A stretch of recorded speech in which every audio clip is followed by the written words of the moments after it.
Kelly with Think Iowa City, and today is part of our Things to Do While Social Distancing series.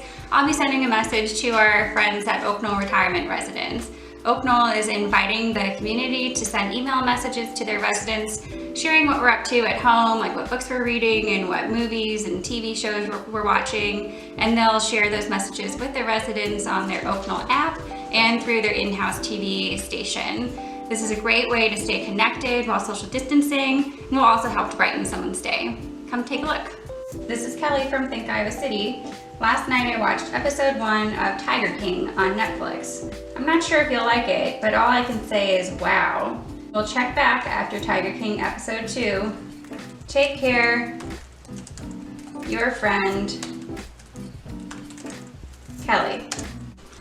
Oaknoll is also requesting cards, letters, and drawings to share with their residents. This is a great project for all the kiddos at home right now.